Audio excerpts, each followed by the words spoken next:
So I have a question also.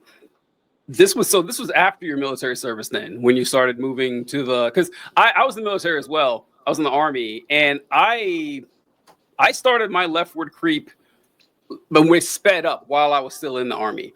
And one thing I do like to ask, we have a lot of veterans on the show and everything. Oddly enough, we run across a whole lot of ex leftist military vets.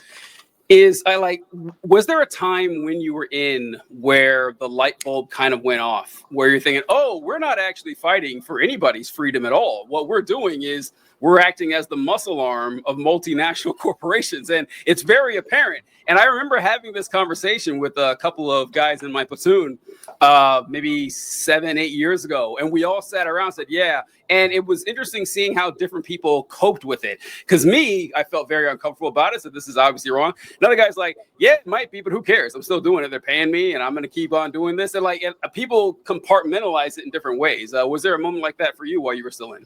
It wasn't while I was still in. It was after I was out and while I was deconstructing my conservatism and moving more towards the left that I was just like, you know what, my time in service, it was serving something that now I do not currently align with.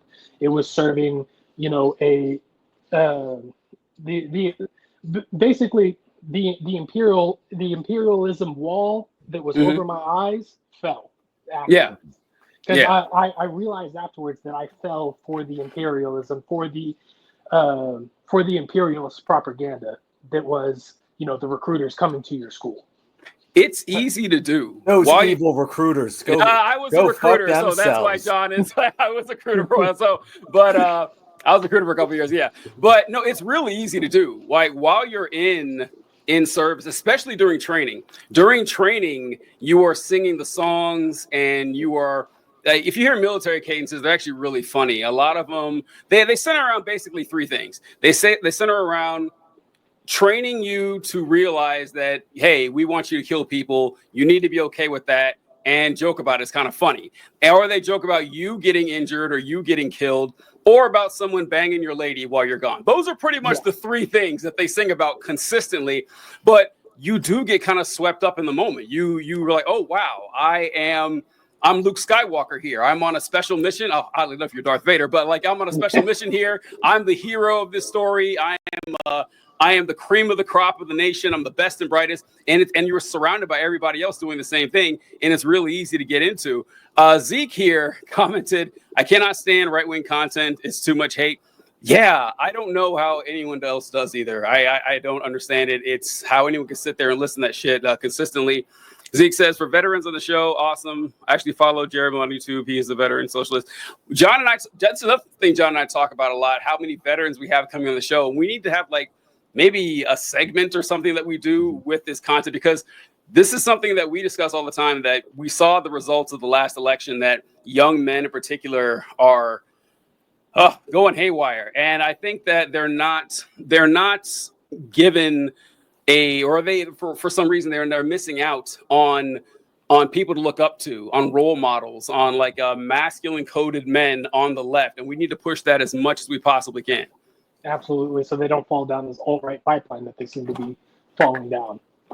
And just to be clear, this is not something that we try to do. It's not like we make some concerted effort to get, veterans on the show. It just happens that way. There are a lot. Oh, the deep state got to John. Uh-oh. They got him. Well, we'll wait for John to hop back on here. But what John was going to say is that a lot of the times we reach out to people to join the show and become guests. Oh, you back, John? I'm back. I'm assuming that you were just rephrasing what I was about to say, is that it just happens that way. I think a lot of veterans that do end up kind of realizing they were wrong, it's in some way, shape, or form, especially, and a lot of them didn't join the military with these ideas. A lot of them, like you two, were conservatives going in. And I think that when you realize that, hey, I kind of fought for these bad objectives, that hurt the world, you feel the need to speak out about it, especially if you're the type of person that is eloquent and able to communicate these ideas. So I think that's why we see a lot of veterans crop up as left-wing content creators, because they have the skill set to communicate and probably a stronger sense of duty to help people walk through the deconstructions that they did. If I were to take a guess, I'm not a veteran, for anyone who's wondering. Well, the funny thing is, I don't know about you, Nate, but for me, my leftward creep actually started before I had that light bulb moment of, oh, wow, are we the baddies? Like, it happened before that. What happened with me is, and it's funny because I already knew this, my dad was in the military as well, but I saw the social programs in the United States military that you started to see that, like soldier pay or Marine pay, airman pay, it's not particularly high, but the benefits are great. Like, as far as like, you get there, if you don't have a place to stay, they will house you. You will have a place to stay. You either stay on base or we will give you extra money in your check so you can find somewhere to live. Your health care is taken care of. They have services for your family. I mean, they pour it on to make sure that those ancillary details are fine for you. They'll pay for your money for school and everything like that. Night school, if you want to attend while you're still in service, or you can wait and attend when you're gone. It's really incredible.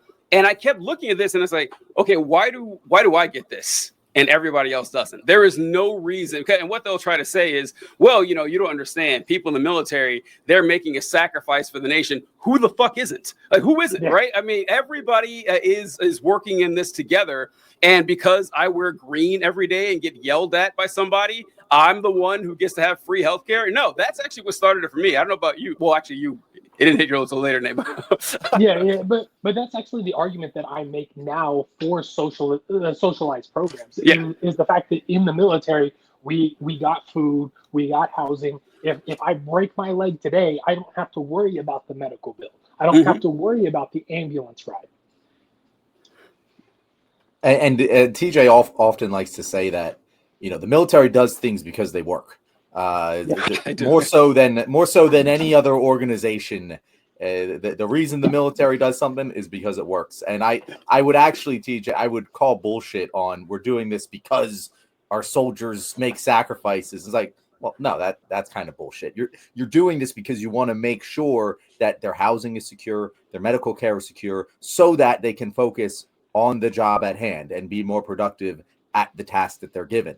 And it's not like that only applies to soldiers, people. It applies to literally everyone. If you're homeless, you're not going to be able to do your job very well. If you don't have good medical care, you're not going to be able to do your job very well. These things are directly related to productivity and, humans just operating at a high level. And that's besides moral reasons of like, hey, housing and healthcare should be a human right. There's very tangible beneficial impacts to these things. And if there weren't, why the fuck does the military do them? Yeah, it's absolutely true. When people say stuff like, well, we can't let everyone have free healthcare because everyone's just going to use it. Yeah, that's the point. That's the point of the healthcare right there. I mean, you got to show me the downside of teachers having universal health care. Show me how that's going to hurt the nation in any way. If anything, it's going to make the school system better. And then you can extrapolate that to every single occupation, just like everybody else does. It's not like we're the first people to think of this and it works every time. But yeah, I do say that a lot, Nate, that when people talk about our organizations going woke or whatever, there's nothing woker than the United States military, because they will blaze the trail forward. If implementing a certain measure, a certain policy helps them win wars, you bet your ass they're doing it every fucking time. You think all those racists in the military in the 40s or 50s wanted to integrate? No. But once command realized, oh, if we actually, increase our force and make these people work together, same thing with women. They didn't want to do that. But it works. And this is something like, this is how I know that astrology is bullshit, because if it were real, the military would be using it to help us win wars. That's how I know magic doesn't exist. We'd be using that to help ourselves win wars. There's no way we would throw that off to the side. Like, when combat and war and the spreading the power of massive superpowers and nations on the line, yeah, they're doing whatever they can. So I don't know. You're telling me the government has UFOs locked up in Rockwell, but we haven't been using them to murder innocent children in Palestine? Yeah, right. John, one of my biggest hobby horses, sorry, Nate, and it's the UFO thing. Listen, I'm not saying that aliens aren't real. I think that with the size of the universe, the existence of extraterrestrials is essentially a mathematical certainty. All right, I will grant that all day long. I believe that. I don't believe for a second that aliens have come here only talk to the United States government for some reason, and the United States government is hiding that away, and that Donald Trump and Elon Musk haven't blown the lid off this. Now more so than ever, TJ. Right? Now Yeah. more so than ever. Look, if aliens have come here, they've said, "Oh shit, these people are way too stupid," and just flown right off. Yeah, that could be the case. I don't know. Z comment on One Piece. I've never seen it before. yeah, I've never seen it. I wish I could comment on it. But Conservatory of the Ozarks told us, great show again. Conservatory, I love you, but there's no way you actually determine that yet. We're like 10 minutes in here. We've just been doing our banter. We haven't even gotten to our main topics today.